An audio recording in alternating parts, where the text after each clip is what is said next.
This video is a crash out, so day drinking kind of feels fitting. Alcohol bad, here's some alcohol addiction resources on screen. But I am a mega lightweight and I haven't drank since January. And apparently then, I got really horny, really depressed, and was rolling around on the floor saying things my lawyer has advised me not to repeat. It's 11 a.m. Cheers. Fuck. As I was finishing up my last video on the Quest Pro, I got on VR to record some B-roll, and my Quest just had no menu. And I mean, it's no big deal. The Quest Pro is notorious for having weird software issues all the time. Half the time I wake mine from sleep, it just doesn't recognize my hand tracking, and I can't click anything until I sleep and wake it again. So I did that, and I still couldn't see a menu.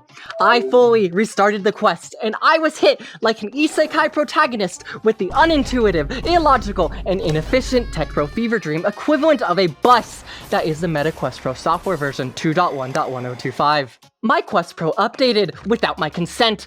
I toggled off every single update related setting to prevent this exact situation, and yet despite my blatant denial of Zuck's metaverse advances, while my poor Quest Pro was peacefully sleeping, it was forcefully inseminated with this update.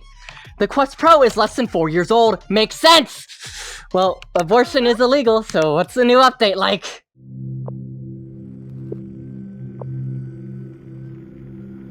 What the fuck is this UI? Were you sick and tired of an intuitive operating system with a taskbar in Windows everyone understands how to use? Well, can I introduce you to the bar?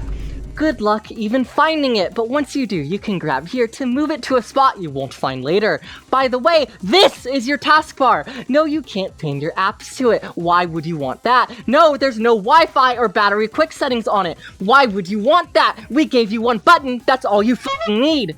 This looks like an AI button, and I mean that like the insult it should be. I didn't learn what it did for days because I didn't want to fucking click it.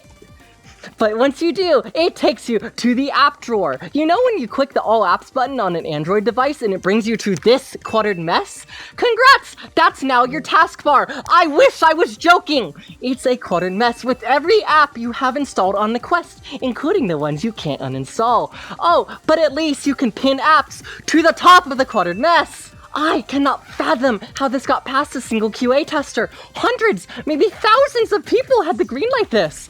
You don't even get a separate row for pinned apps. It's visually very cluttered, and there's no distinction between pinned and not pinned apps. Did you do what I did and unpin every single app except for one or two? Congrats! It shoves all the not pinned apps next to your pinned apps. Genius! Oh, but off to the left is a fine spot for pinned apps to go. The App Store is there, you can't remove it. Oh, and you can't pin apps there. Why would you want that?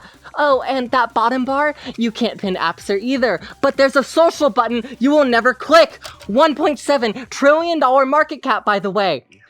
I do not give a single shit that the tech bro billionaire with the Cuban haircut, who's listed in the Epstein files 390 fucking times, thinks this should be a headset for developers to do developer bullshit. This is a product that runs an operating system, and an operating system's goddamn job is to get the fuck out of my way. It is my right to power my computer on, open Steam, virtual desktop, and voice meter that are all conveniently pinned to the taskbar. What a novel idea! Goon in VR for 3 hours and hard power the PC off without ever thinking about the fact that it runs Windows. It is my right to have my jailbroken Amazon Echo that now runs Android auto start an app whose sole purpose is to respond when I call it a slur and send a command to my server that turns my gamer with a Y RGB lights on, and I don't have to think about the fact that it runs Android. Hey, it. Riz mode. In the good old days, a week before this update, I put the Quest Pro on my head, woke it up with a gentle touch of the power button, reached forward and pinched like there's an exposed nipple exactly arm's length away, signaling to my designated actually Indian that I want to open virtual desktop, which is conveniently pinned to the taskbar. And after that, I don't have to think about the fact that this pretends to be a productive operating system OS, except for the times when you bump your quest and it rips you away from your e-girl lap dance, or when it randomly decides to reset your position in a play space, breaking your poor avatar's spine, or when it rapidly strobes your play space outlines to make sure you are hyper aware you can't sprint in that direction, but it has the magic ability to only do this when you're sitting down. And of course, when the quest thinks you're talking to it while you're just trying to make fun of Italians in VR chat. But other than that, it gets out of my way. He only beats me sometimes, but the rest of the time, he gives me a pretty bad wireless VR experience, and headaches, and bad face tracking. But now, in the new update, the dumb features you can't turn off and even worse bugs are still there. But don't worry, they reimagined the home menu to be as unintuitive as possible. My last video is all completely valid complaints. As a YouTuber, I am objectively correct.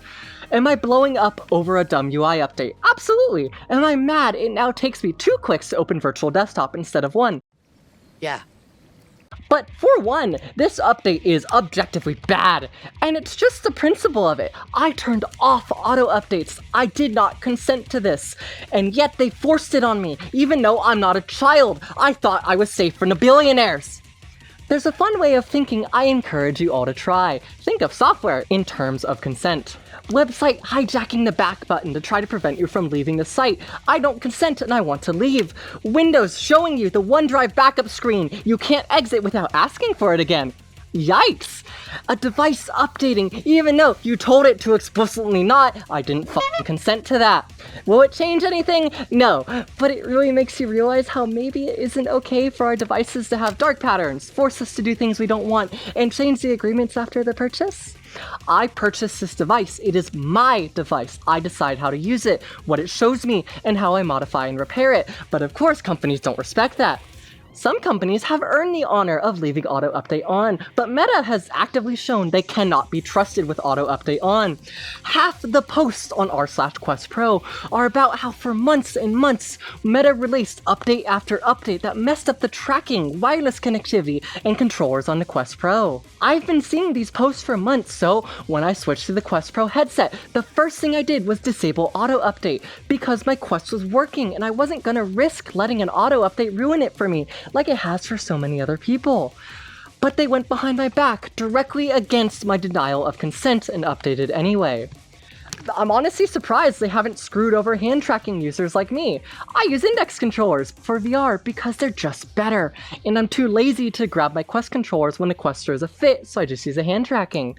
But I don't sell my expensive controllers I don't use because I'm too scared they'll throw another non-consensual update that adds a mandatory controller check to screw over people for the fun of it. And I fear for the day when they add a safety feature you can't disable that quits the app you're playing if you go upside down because, you know, protect the kids.